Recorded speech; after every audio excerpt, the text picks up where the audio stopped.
കാണൂ പരസ്യരഹിതമായ ഏറ്റവും പുതിയ എപ്പിസോഡുകൾ. നീ പറയുന്നത് എനിക്ക് മനസ്സിലാവുന്നുണ്ട് മായ. പക്ഷെ എന്നാൽ അവൻ ഈ വീട്ടിലേക്ക് വന്നത് ഒരു പോലീസ് ഓഫീസർ ആയതുകൊണ്ടുമല്ല, ചുമ്മാ ടൈം പാസിനുമല്ല. അവൻ ഈ വീട്ടിലേക്ക് വന്നതിന് പിന്നിൽ ശരിക്കൊരു ഉദ്ദേശമുണ്ട്. അവൻ ഇവിടെ വന്നതിന് മറ്റൊരു ഉദ്ദേശം കൂടി ഉണ്ടെന്ന് എങ്ങനെ ഇങ്ങനെ തറപ്പിച്ച് പറയാൻ പറ്റുന്നത്? അത് ഞാൻ പറഞ്ഞത്. അല്ല, എനിക്കതങ്ങോട്ട് മനസ്സിലാവുന്നില്ല. നിങ്ങളുടെ പെരുമാറ്റം, രീതികള്, ഭാവങ്ങള് എല്ലാം വളരെ വിചിത്ര. നിങ്ങളെന്തോ മറയ്ക്കുന്നത് പോലെ. അതെന്താ നീ അങ്ങനെ പറഞ്ഞു? അതേന്നേ, നിങ്ങളെന്തോ മറയ്ക്കുന്നുണ്ട് ദിഗ്വിജയ് അങ്കിൾ.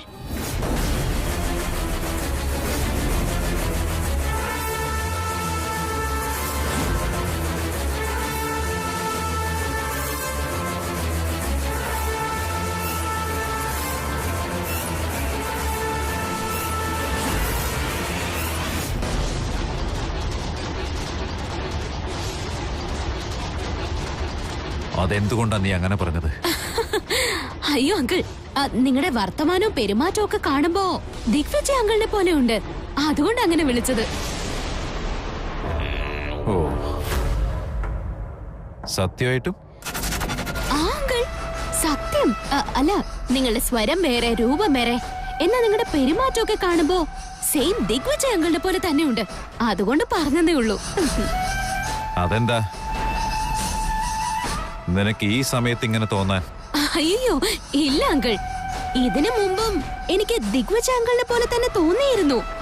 അതുകൊണ്ട് ഞാനങ്ങ് പറഞ്ഞതേ ഉള്ളൂ അങ്കിൾ. ഓക്കെ, എന്നെ ഏട്ടനെയും തമ്മിൽ കമ്പയർ ചെയ്യണ്ട. അയാള് വേറെ, ഞാൻ വേറെ. ഞാൻ ഒരിക്കലും അയാളെ പോലെയല്ല.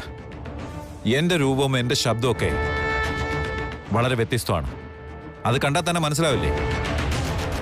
ഞാൻ ഒരിക്കലും ഏട്ടനാവില്ല. നിങ്ങൾ എത്ര തവണ ഞാനല്ല എന്ന് പറഞ്ഞാലും എനിക്ക് അങ്ങനെയൊന്നും തോന്നില്ല.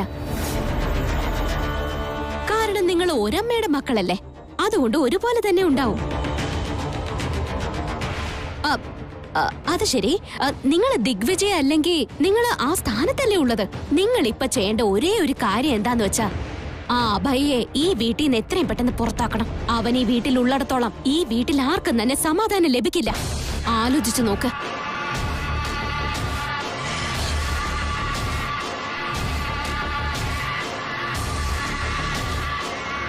ഞാൻ പറഞ്ഞ കാര്യം ശരിക്കും ഒന്ന് ആലോചിക്കില്ലേ ദിഗ്വിജയ് അങ്കിൾ?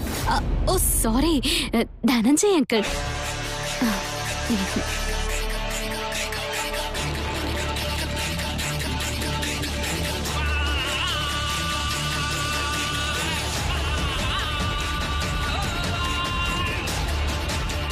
ഇവളെന്തുകൊണ്ടാ ഇങ്ങനെ പറയുന്നേ?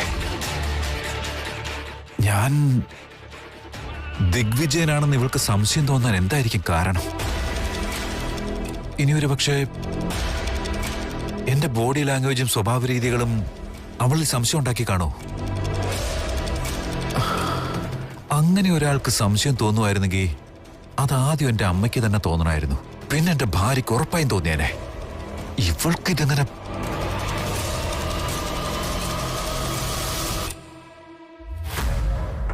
ഓക്കെ, ആദ്യ പോലീസ് ഓഫീസറെ എങ്ങനെയെങ്കിലും ഇവിടെ നിന്ന് പുറത്താക്കണം. അതിനുശേഷം ഇവളുടെ കാര്യം തീരുമാനാക്കാം.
എന്നെ വിട്ടേക്കൂ, എന്നെ വെറുതെ വിട്ടേക്കൂ. വിട്ടേക്കാം. താലി കെട്ടിയതിന് ശേഷം ഞാൻ വിട്ടേക്കാം.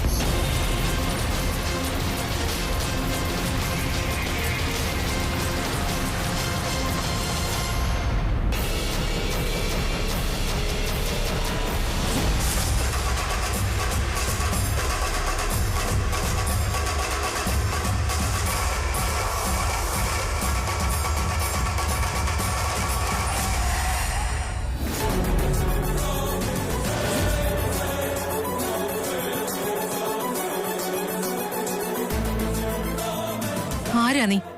എന്തിനാ ഇങ്ങനെയൊക്കെ കാണിക്കുന്നേ?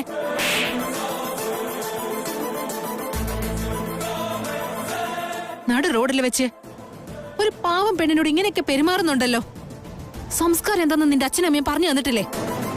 നിനക്ക് ചേച്ചി അനിയത്തിയൊന്നുമില്ലേ? ഇനി ഒരു പ്രാവശ്യം കൂടി ഇവളുടെ പുറകെ വന്ന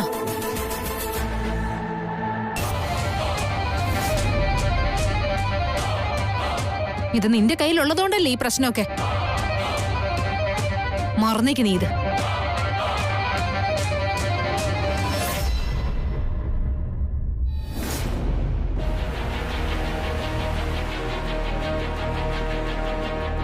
ഹലോ, ഹായ് ശിവാനി. എന്തുപറ്റി? എന്തിനാ ഇത്ര ദേഷ്യം? ഇതാരാ? നിങ്ങളുടെ പുതിയ ഫ്രണ്ടാണോ? ഇതിനു മുന്നേ കണ്ടിട്ടേ ഇല്ല. അല്ല ശിവാനി, എന്താ ഒന്നും റെസ്പോണ്ട് ചെയ്യാത്തത്? എന്തേലും പ്രശ്നമുണ്ടെങ്കിൽ പറയൂ. ഞാനൊരു പോലീസ് ഓഫീസർ അല്ലേ, എനിക്ക് സോൾവ് ചെയ്യാൻ പറ്റും. അതെ, ഇപ്പൊ നിങ്ങൾ പറയോ ഇല്ലയോ? അത് ഇന്നലെ അമ്പലത്തിൽ വെച്ചൊരു പെൺകുട്ടിയെ ഒരാള് താലി കെട്ടാൻ വന്നു പറഞ്ഞില്ലേ? അവൻ ഇന്നും വന്നിട്ടുണ്ടായിരുന്നു. ഇവളാ ആ പെൺകുട്ടി. അതെയോ? എവിടെ അവൻ? ഇങ്ങനത്തെ പണി കാണിക്കുന്നവരെ ഷൂട്ട് ചെയ്താലും തെറ്റല്ല. എവിടെ ഉണ്ടവൻ? ഇപ്പൊ തന്നെ പോയി കേസ് ഫയൽ ചെയ്യാം. അതിന്റെ ഒന്നും ആവശ്യമില്ല. അവനോട് ഞാൻ വേണ്ട പോലെ സംസാരിച്ചിട്ടുണ്ട്. നോക്കുമോളെ, ഇനി ഒരിക്കൽ കൂടി അവൻ നിന്നെ ശല്യപ്പെടുത്താൻ വന്ന ഈ ചേച്ചിയെ ഡിസ്റ്റർബ് ചെയ്യണ്ട. ഈ ചേട്ടനോട് ഈ സാറിനോട് പറഞ്ഞാൽ മതി.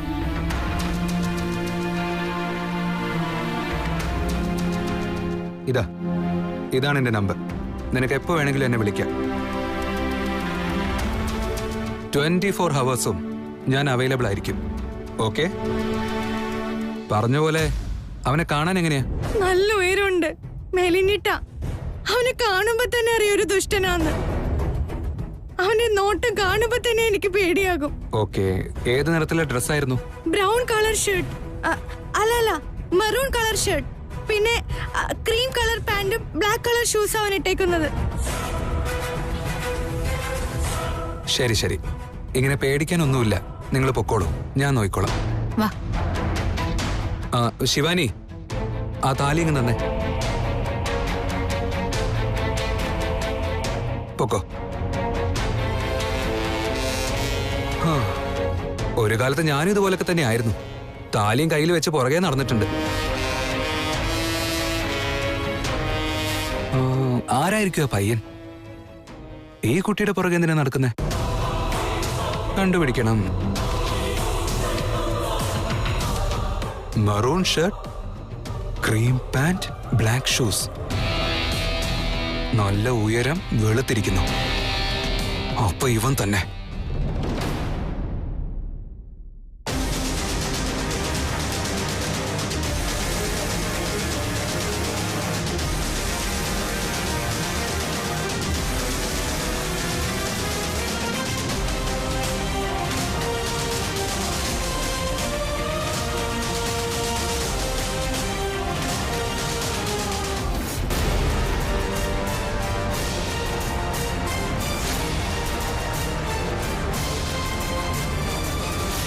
ഇവൻ എന്റെ തോളിൽ കൈവച്ചപ്പോൾ ഒന്ന് കളയാനുള്ള ദേഷ്യമാ തോന്നിയത്. പക്ഷെ ഇപ്പോ അങ്ങനെയൊന്നും തോന്നുന്നില്ല. ഇവൻ എനിക്ക് വളരെ വേണ്ടപ്പെട്ടവനാന്ന് തോന്നുന്നു. എന്താ നിന്റെ പേര്? വിശേഷ്.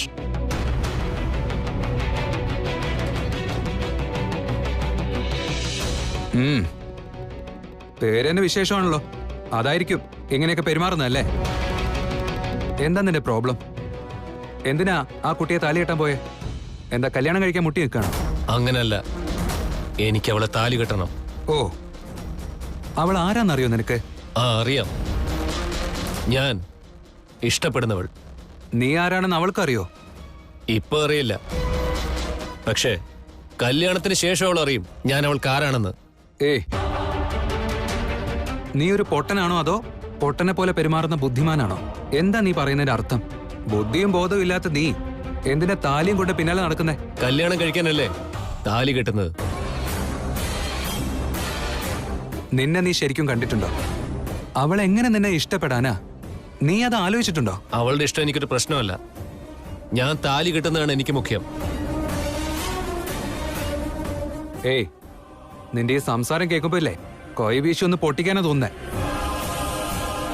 പക്ഷെ എന്ത് ചെയ്യാനാ, നിന്നെ എനിക്ക് എന്തോ വേദനിപ്പിക്കാൻ തോന്നുന്നില്ല. എനിക്കും അങ്ങനെ തന്നെ. നിന്നെ കാണുമ്പോ വഴക്കുണ്ടാക്കാൻ മനസ്സ് വരുന്നില്ല. ഇതാ നോക്ക്, നിന്റെ ചേട്ടനായിട്ട് ഞാൻ പറയുവാ. ഞാൻ സ്വന്തം ചേട്ടനാണെന്ന് കരുതിക്കോ. നീ 1-2 പ്രാവശ്യമായി തെറ്റ് ചെയ്ത് കഴിഞ്ഞു. 3-ാമതൊരിക്കൽ കൂടി ഇനി തെറ്റ് ചെയ്താ ക്ഷമിക്കാനുള്ള മനസ്സ് എനിക്ക് ഇനി ഉണ്ടാവില്ല. ശിക്ഷ തന്നിരിക്കും. ഇപ്പൊ ഞാൻ ക്ഷമിച്ചിരിക്കുന്നു. പോക്കോ. ഒന്ന് നിന്നെ, ആ വഴി പോകണ്ട. ശരി, നീ പറയുന്ന അനുസരിക്കുന്നു.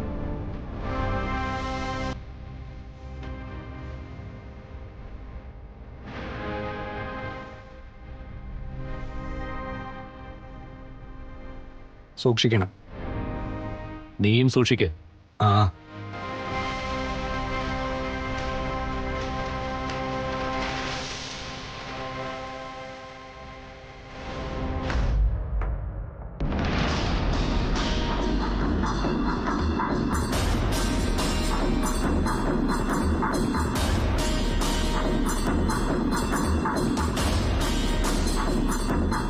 ചെറിയച്ച, എന്താ പറ്റിയത്?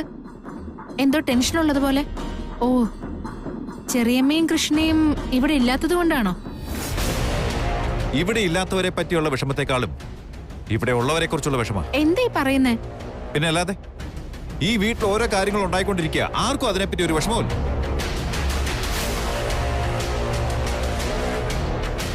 എന്തൊക്കെയോ കണ്ടുപിടിക്കുന്നു പറഞ്ഞ് ഇവിടെ ഒരു പോലീസ് ഓഫീസർ താമസിക്കുന്നുണ്ട്. എന്നിട്ട് എന്താ കണ്ടുപിടിച്ചത്? ഇപ്പോഴും അന്വേഷിച്ചോണ്ടിരിക്കുക. ഒരു കാര്യമില്ലാതെ.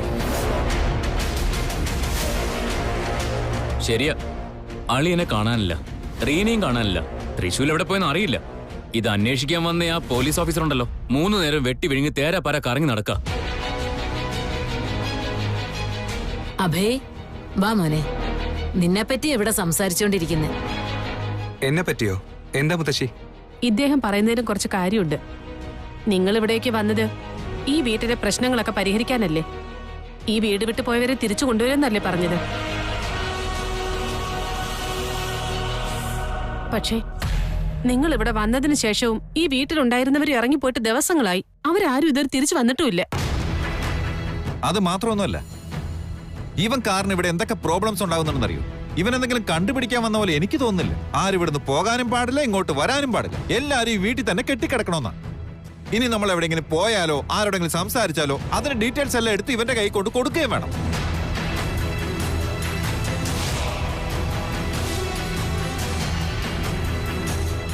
ചിലപ്പോ ഇവന് തന്നെ മനസ്സിലാവുന്നില്ല നമ്മൾ എന്തിനാ ഈ ഡീറ്റെയിൽസ് മുഴുവൻ കൊണ്ടുവന്ന് ഇവന് കൊടുക്കുന്നതെന്നുള്ള കാര്യം. ഉള്ളത് പറഞ്ഞ CCTV കഴുത്തിക്കെട്ടിക്കൊണ്ട് നടക്കുന്ന പോലെയാണ്.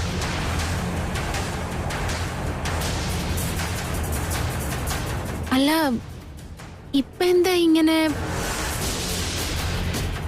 ഇതേ ഇന്ന് മാത്രം പറഞ്ഞു തുടങ്ങിയ കാര്യമല്ല. അന്ന് രാത്രി ഇവൻ നിന്റെ മുറി കയറാൻ നോക്കിയില്ലേ, അന്ന് തുടങ്ങിയ സംശയമാണ് എനിക്ക്. അല്ലാതെ ഇന്ന് പൊട്ടിമുളിച്ചതല്ല. അതുകൊണ്ടാണ് ഞാൻ അന്ന് പോലീസ് ഓഫീസറെ കൊണ്ടുവന്നേ. അപ്പൊ നീ എന്താ പറഞ്ഞേ? ഇവൻ നല്ലവനാണത്രേ. അവൻ അങ്ങനെ നല്ലവനാണെങ്കിൽ പിന്നെ ഇവിടെ എങ്ങനെ തെറ്റ് സംഭവിക്കാം?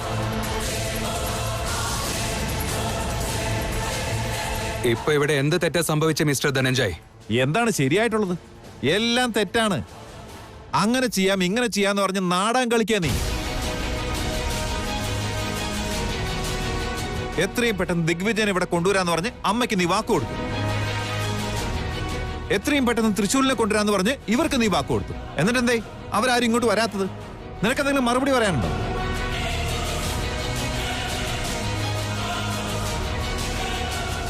ഇൻസ്പെക്ടർ സാർ, ഇതേ കാര്യത്തെപ്പറ്റി നമ്മൾ ഒരുപാട് തവണ സംസാരിച്ചിട്ടുണ്ട്. അപ്പോഴൊക്കെ സാറ് പറഞ്ഞു തൃശ്ശൂര് സുഖമായിട്ടിരിക്കുന്നു, അവൻ ഉടനെ തിരിച്ചെത്തുന്നു. പക്ഷെ അവൻ ഇതുവരെ തിരിച്ചെത്തിയിട്ടുമില്ല.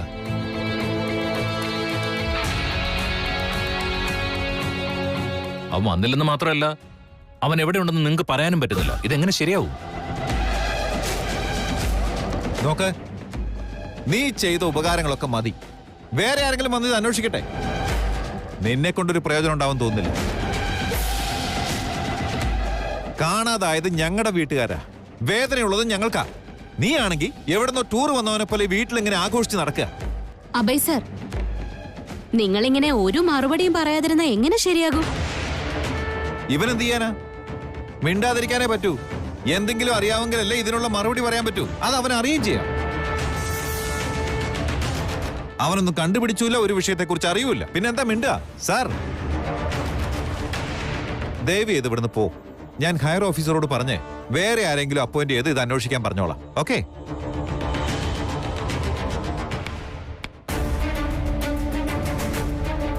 മിസ്റ്റർ ധനഞ്ജയ്, ഇതാണോ കാര്യം? ഓക്കെ, ഞാനിവിടെ എന്ത് കണ്ടുപിടിക്കാൻ വേണ്ടിയിട്ടാണോ വന്നത് അത് ഞാൻ പൂർത്തിയാക്കിയിട്ടേ ഈ വീട്ടിൽ നിന്ന് മടങ്ങിപ്പോവും. ഒരു കേസും പകുതിക്ക് വെച്ച് നിർത്തിപ്പോയ റെക്കോർഡ് എന്റെ ലൈഫിലേ ഇല്ല. മനസ്സിലായോ ധനഞ്ജയ്?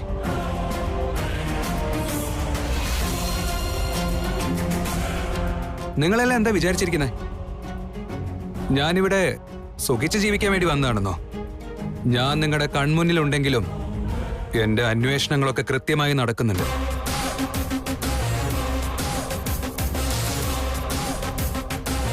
ഹലോ മിസ്റ്റർ, ഇത് വെറും സാധാരണ ഒരു വീടല്ല, നിഗൂഢതകൾ മാത്രമുള്ളൊരു വീട്.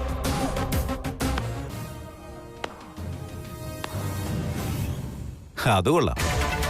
നിഗൂഢത നിറഞ്ഞ വീടെന്നൊക്കെ പറഞ്ഞുകൊണ്ട് ഒരുപാട് വലിയ കഥയൊന്നും ഉണ്ടാക്കല്ലേ മിസ്റ്റർ അഭയ് സാർ.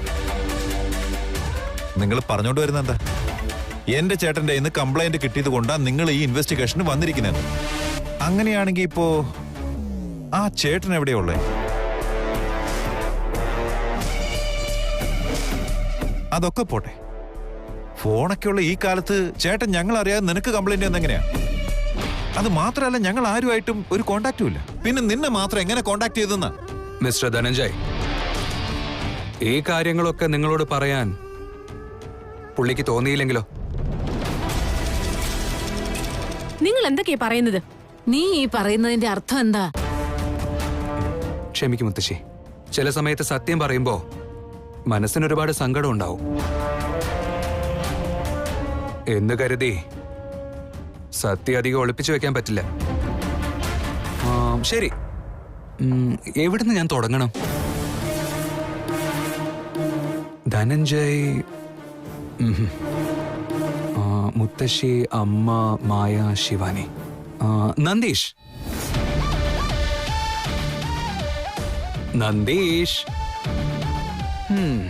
ഈ വീട്ടിലെ ജോലിക്കാർ മുതൽ ഈ വീട്ടിലെ ഓരോ അലമാരയിലും എത്ര പണമുണ്ടെന്ന് അറിയാവുന്ന ഒരേ ഒരാൾ നന്ദീഷ് സർ. നിങ്ങളും നിങ്ങളുടെ മുതലാളിയും എല്ലാവരും കൂടി ഒരു വലിയ ഗ്യാങ് ഉണ്ടല്ലോ. അതിൽ കുറച്ച് കൂട്ടുകാരില്ലേ? ആരൊക്കെയാ അവര്? വിഷഗണ്ഡ, ദണ്ഡപാണി, 2 സാംബശിവൻ, 3 സാമ്രാട്ട്, 4 ഭൂപതി, 5 ഞാനുണ്ടായിരുന്നു, പിന്നെ മുതലാളി. കറക്റ്റ്. അവരെല്ലാവരും ഇപ്പോ എവിടെയാ? ജീവിച്ചിരിപ്പുണ്ടോ? ഇല്ല അല്ലേ? അവരെല്ലാവരും മരിച്ചുപോയി. അവരെല്ലാവരുടെയും മരണത്തിന്റെ കാരണം പാമ്പിന്റെ വിഷം. അങ്ങനെയാണെങ്കിൽ ഈ വീടിനും പാമ്പിനും തമ്മിൽ എന്തോ വലിയൊരു കണക്ഷൻ ഉണ്ടല്ലോ, അല്ലേ? നിങ്ങളുടെ മുതലാളി എന്ന് വെച്ചാ ഈ വീട്ടിലെ ഗൃഹനാഥൻ ദിഗ്വിജയ്, എന്നെ ഇങ്ങോട്ടേക്ക് അന്വേഷിക്കാൻ വിട്ട ആള്.